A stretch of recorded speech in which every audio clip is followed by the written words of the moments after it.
Hello everyone. Now in this lecture we will see the solution of second problem related to the design of Bode plot with the help of filter circuit. So the basic method for the design of Bode plot with the help of filter circuit is that with the help of filter circuit, first of all we need to identify the configuration of the operational amplifier, whether it is connected in non-inverting configuration or inverting configuration. Based on that, we need to calculate the value of transfer function. After calculating the transfer function, we can design the Bode plot. So as per the first method, the identification of the filter circuit. So here you can see that in a complete filter circuit, two operational amplifiers are used, where the first operational amplifier, which can be represented as A1, is connected in inverting configuration. Why is in inverting configuration? Because input supply is to be given at inverting terminal or the negative terminal of operational amplifier. The first configuration is in inverting type and the second operational amplifier is connected in also in inverting configuration.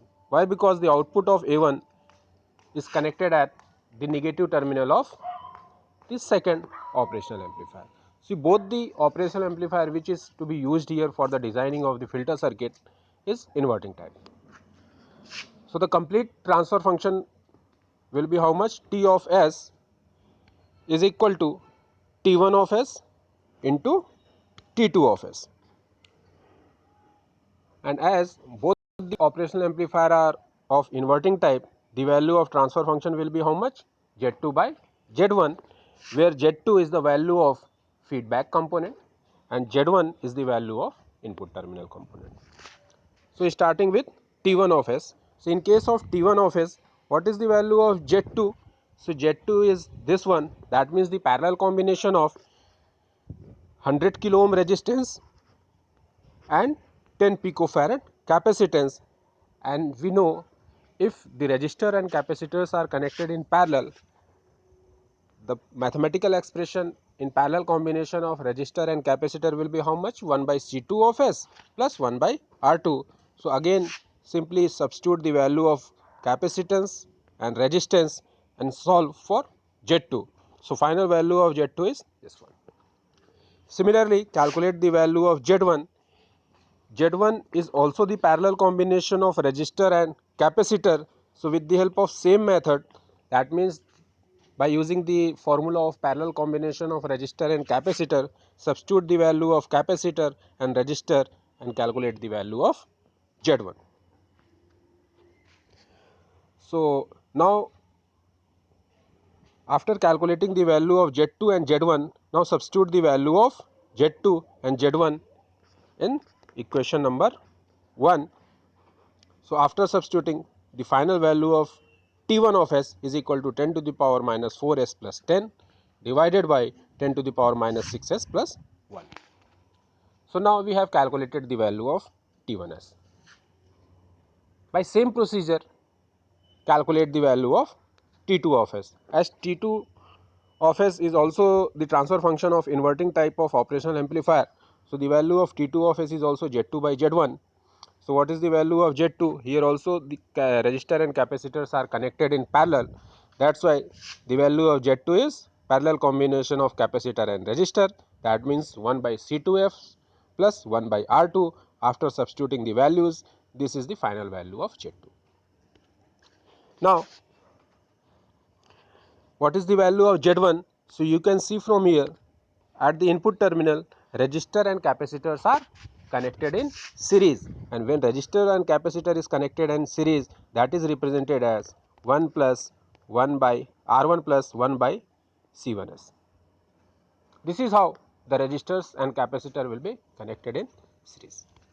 So with the help of that, we can easily calculate the value of Z1. So here what is the value of Z1? So Z1 is equal to 10 to the power minus 3s plus 1 divided by 10 to the power minus 6s. So from there, after substituting the value of Z2, and Z1, what is the final value of T2 of S? 10 to the power minus 2s divided by 10 to the power minus 3s plus 1 whole to the power 2.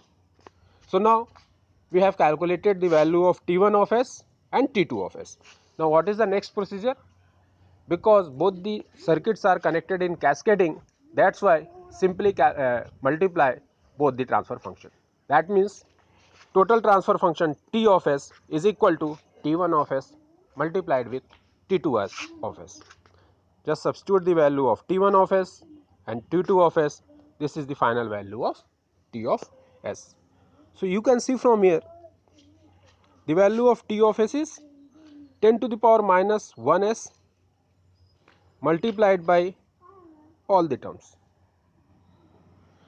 So, if only constant term would be present into the transfer function, then that represents the magnitude or initial value of the curve or the constant value, that is the value of gain term. One more thing, already I told you, the direction of the zeros in case of the Bode plot will be towards in upward direction, and whenever there is a pole, the pole will move towards the downward direction.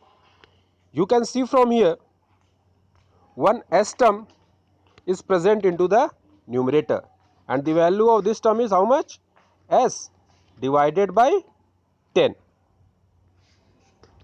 It is not 1 plus S divided by 10, it is only how much? S divided by 10.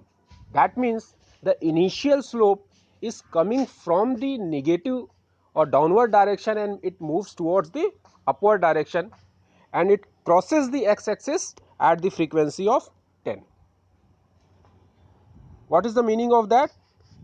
If it is S by 10 in zeros, that means in numerator, if in numerator the value is S by 10, that means the slope which is moving towards the upward direction, it crosses the x axis at the frequency of 10. But what would be the initial value at omega is equal to 0? We do not know actually from which particular direction it is starting, but we can only the thing is only the one particular thing is clear is that it crosses the x axis only at the frequency of 10. So, this is your asymptotic Bode plot. First is asymptotic Bode plot. So, you can see from here this S by, due to this S by 10, one 0 is present and 0 is moving towards in upward direction and it crosses the x axis at 10.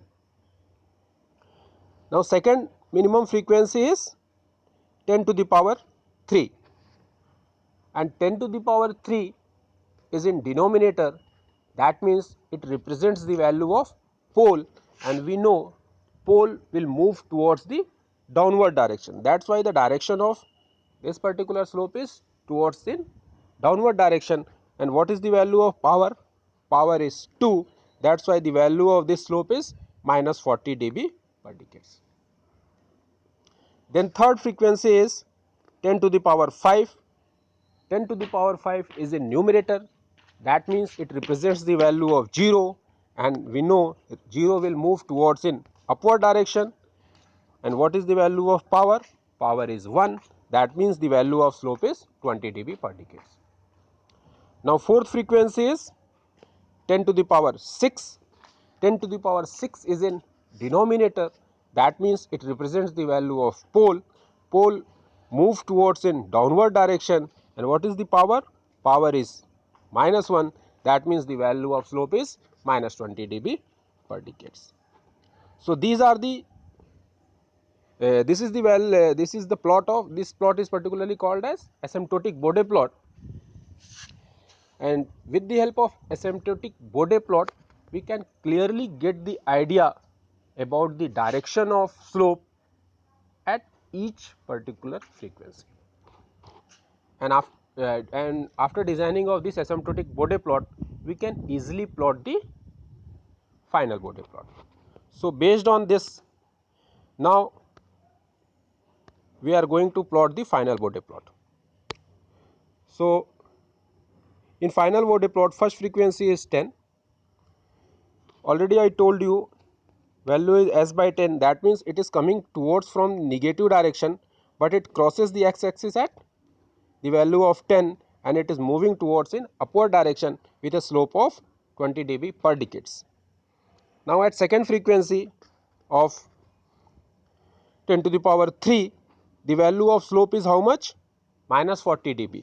Initial slope is plus 20 dB per decades. If it will move towards in this direction, this is plus 20, resultant slope is minus 40, then how much change? Then how much change? This is minus 20, this is minus 20, that means total change is minus 40. That is why the value of this slope is minus 40 dB. Now, at the frequency of 10 to the power 5, the direction of slope is how much? Plus 20 dB. Initial slope is minus 40. This particular slope is plus 20. So, resultant slope will be in 0 dB per decades. How it is 0? I think you are somewhat in a confusion. Let us see, this is your resultant slope. It shows only resultant slope. Actual value of this curve is how much? Minus 20 dB per decades.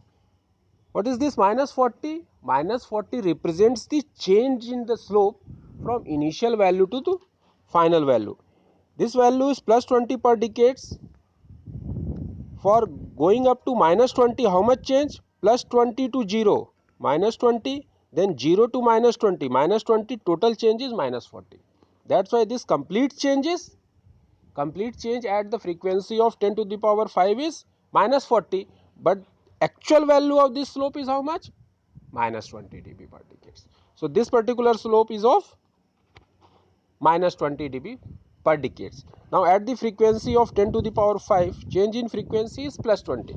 Initial slope is minus 20, final slope is plus 20. How much change? Plus 20 minus 20 divided by 20, that is equal to 1.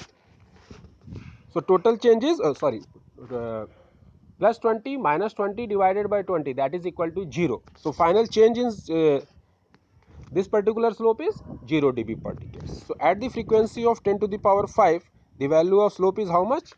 0 dB per decades. Now, at the frequency of 10 to the power 6, what is the value of change in slope? Minus 20 dB per decades. That is why it is moving towards in downward direction. So, this is how we can plot the Bode plot with the help of transfer function. One should be noted that always you need to convert this transfer function in the form of 1 plus s by omega, then only you can plot the Bode plot. So, whatever will be the form of this transfer function, you need to change this in the form of 1 plus s by omega, then from there you can easily plot the Bode plot. I think this much would be clear to all of you. Thank you.